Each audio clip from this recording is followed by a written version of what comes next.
बारंबार प्रणाम। मेरा नाम सूरज कुमार। सपा अध्यक्ष अखिलेश यादव की ओर मीडिया ने एक घिसा पिटा सवाल उछाला। क्या मायावती लोकसभा चुनाव में इंडिया गठबंधन का हिस्सा होंगी? सवाल के बाद अखिलेश यादव का झट से जवाब आया। उसके बाद का भरोसा आप दिलाओगे? बात भरोसे का है। अगर वो उसके आती है तो आप में से कौन भरोसा दिलाएगा? अखिलेश यादव ने इशारों में कह दिया कि उन्हें मायावती पर रत्ती भर भरोसा नहीं कि चुनाव के बाद वो गठबंधन का हिस्सा रहेंगी या 2019 लोकसभा चुनाव की तरह ही गठबंधन से अलग हो जाएंगी। इस पर कल मायावती का ट्वीट भी आया कि अखिलेश यादव को गिरेबान में झांकना चाहिए, क्योंकि जिस बीजेपी से लड़ने की बात सपा कर रही है उसे ही मुलायम सिंह यादव ने संसद में जीतने का आशीर्वाद दे दिया था। अब ये बात तो हो गई पुरानी। नई बात यह है कि आज मायावती ने फिर से एक लंबा चौड़ा ट्वीट सपा के खिलाफ कर डाला। मायावती ने कहा कि सपा अति पिछड़ों के साथ साथ जबरदस्त दलित विरोधी पार्टी भी है। चुनाव खत्म होने के बाद ही सपा फिर से अपने दलित विरोधी जातिवादी एजेंडे पर आ गई है। मायावती ने गेस्ट हाउस कांड का जिक्र करते हुए कहा कि सपा 2 जून 1995 गेस्ट हाउस कांड का घिनौना कृत्य को कोई नहीं भुला सकी। इनकी सरकार के द्वारा अनेकों दलित विरोधी फैसले लिए गए। मायावती ने यह आरोप लगाया कि सपा सरकार के वक्त बीएसपी के स्टेट ऑफिस के पास ऊंचा पुल बनाने का भी कृत्य किया गया था, जहां से षड्यंत्रकारी अराजक तत्व पार्टी दफ्तर और कर्मचारियों और राष्ट्रीय प्रमुख को हानि तक पहुंचा सकते हैं। इनकी वजह से पार्टी के महापुरुषों की प्रतिमाओं को वहां से हटाकर पार्टी प्रमुख के निवास पर शिफ्ट करना पड़ा।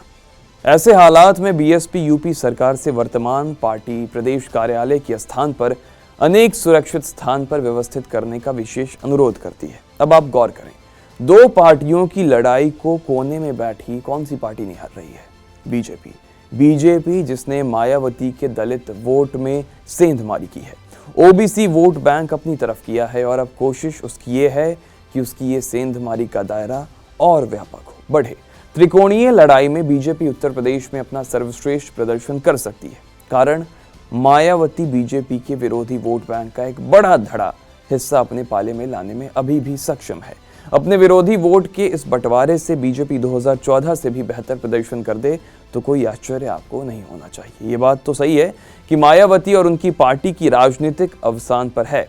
उत्तर प्रदेश में अब बीएसपी उस स्थिति में नहीं है कि अकेले दम पर कुछ बड़ा कमाल कर सके। अकेले दम पर बीएसपी अब उस स्थिति में है कि एक भी लोकसभा सीट जीतना उसके लिए बेहद मुश्किल है।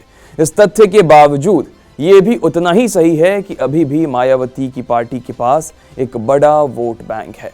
मायावती का ये वोट बैंक एक तरह से बीजेपी विरोधी वोट बैंक का ही है। अकेले ये वोट बैंक अब मायावती के लिए उतना कारगर नहीं रह गया है। इसका दूसरा पहलू ये है कि अगर ये vote bank Samajwadi party, Congress और आरएलडी के सामूहिक वोट बैंक के साथ मिल जाए तो इससे उत्तर प्रदेश में बीजेपी को नुकसान होने की संभावना प्रबल हो जाती है। अतीत का अनुभव भी बताता है कि उत्तर प्रदेश में समाजवादी पार्टी और कांग्रेस मिलकर बीजेपी को उतना नुकसान नहीं पहुंचा सकी जितना बीएसपी और समाजवादी पार्टी के मिलने से बीजेपी पर असर पड़ा। वहीं जब समाजवादी पार्टी और बीएसपी मिलकर चुनाव लड़ती है तो बीजेपी के नतीजों पर नकारात्मक असर अधिक पड़ता नजर आता है। पिछले 7 लोकसभा चुनाव में उत्तर प्रदेश के चुनाव नतीजे आप देखें और आंकड़ों के विश्लेषण से यह स्पष्ट होता है कि बीएसपी चाहे कितनी भी सीटें जीतें या शून्य पर रहे, उसका वोट शेयर प्रवेश में 20% के आसपास ही रहता है। मायावती की यही ताकत है जिसकी वजह से उत्तर प्रदेश में अभी भी उनकी राजनीतिक हैसियत बनी हुई है, बरकरार है और बीएसपी का महत्व भी अब तक बरकरार है। मायावती अगर विपक्षी गठबंधन का हिस्सा नहीं बनती है जैसा कि उम्मीद है तो फिर ये विपक्ष के बीजेपी को हराओ मुहिम के लिए तगड़ा झटका है। साथ ही साथ उत्तर प्रदेश में बीजेपी के लिए एक बड़ा एडवांटेज है। 2017 विधानसभा चुनाव में जब समाजवादी पार्टी और कांग्रेस मिलकर चुनाव लड़ी तो उसका लाभ इस गठबंधन को नहीं हुआ। उस वक्त मायावती की पार्टी अकेले चुनाव लड़ रही थी और इसका सीधा फायदा बीजेपी को हुआ था। उस चुनाव में बीजेपी ने ऐतिहासिक प्रदर्शन करते हुए प्रदेश की कुल 403 में से 312 सीटों पर जीत दर्ज की थी। वहीं समाजवादी पार्टी को करीब 22% वोट शेयर के साथ सिर्फ 47 सीट और कांग्रेस को 6.25% वोट शेयर के साथ महज 7 सीटों से संतोष करना पड़ा था। बीएसपी करीब 22% वोट हासिल करने में कामयाब रही, लेकिन 19 सीटों पर ही सिमट गई थी। अगर 2017 के विधानसभा चुनाव में मायावती समाजवादी पार्टी और कांग्रेस के साथ होती तो नतीजा कुछ और होता। विधानसभा चुनाव 2017 में बीजेपी का वोट शेयर करीब 40% रहा था। वहीं समाजवादी पार्टी, बीएसपी और कांग्रेस का वोट शेयर मिला दें तो ये करीब 50% से पार चला गया।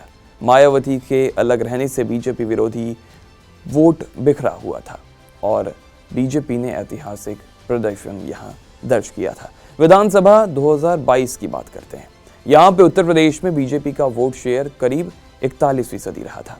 चुनाव में समाजवादी पार्टी, बीएसपी और कांग्रेस तीनों ही अलग अलग थीं। हालांकि इन तीनों दलों के साथ आरएलडी के वोट शेयर को मिला दें तो ये आंकड़ा 50% के पार जाता है। इन दोनों चुनाव से ये स्पष्ट है कि बीजेपी को नुकसान तभी पहुंच सकता है जब उत्तर प्रदेश में समाजवादी पार्टी और कांग्रेस के साथ मायावती भी मिलकर चुनाव लड़ने के लिए सहमत हो जाए।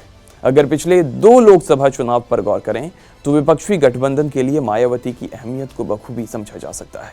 आम चुनाव 2014 में उत्तर प्रदेश में बीजेपी, समाजवादी पार्टी, बीएसपी और कांग्रेस सभी दल अलग अलग चुनाव लड़ी थी। इस परिस्थिति में बीजेपी ने 80 में से 71 सीट पर जीत दर्ज की थी। बीजेपी का वोट शेयर करीब 42% रहा था। समाजवादी पार्टी को करीब 22% वोट मिले और सिर्फ सीटें 5 जीत सकी। कांग्रेस को करीब 7.5% वोट शेयर हासिल हुए और वो सिर्फ 2 सीटों पर ही सिमट गई। मायावती की पार्टी 20% वोट हासिल करने के बावजूद खाता नहीं खोल पाई। समाजवादी पार्टी, बीएसपी और कांग्रेस का वोट शेयर मिला दें तो ये 49% से अधिक हो जाता है।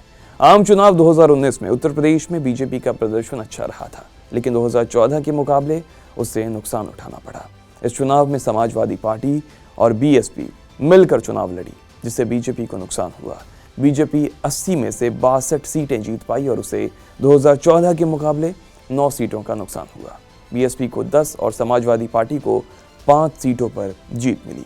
कांग्रेस को महज 1 सीट से संतोष करना पड़ा। इस चुनाव में उत्तर प्रदेश में बीजेपी का वोट शेयर करीब 50% था। उसके बावजूद उसे 9 सीटों से संतोष करना पड़ा। इन आंकड़ों के विश्लेषण से भी समझा जा सकता है कि जब मायावती और समाजवादी पार्टी का गठबंधन होता है तो उत्तर प्रदेश में बीजेपी के लिए मुश्किलें खड़ी होने की संभावना प्रबल हो जाती है, बढ़ जाती है। वहीं मायावती से अलग रहने से समाजवादी पार्टी, कांग्रेस गठबंधन बीजेपी के लिए मुश्किलें पैदा नहीं कर पाती। मायावती के अलग रहने से उत्तर प्रदेश में बीजेपी और भी बेहतर प्रदर्शन कर पाती है, जैसा कि हमने आपको आंकड़ों में समझाया। 2019 के लोकसभा चुनाव में हम देख चुके हैं कि लगभग 50% वोट मिलने के बावजूद बीजेपी को नुकसान का सामना करना पड़ा था और इस बार पलड़ा इसलिए बीजेपी के पक्ष में जाता हुआ साफ नजर आता है क्योंकि बसपा और सपा अलग अलग चुनाव मैदान में उतर रहे हैं। उत्तर प्रदेश, उत्तराखंड की खबरों को जानने के लिए देखते रहिए TV9 उत्तर प्रदेश, उत्तराखंड।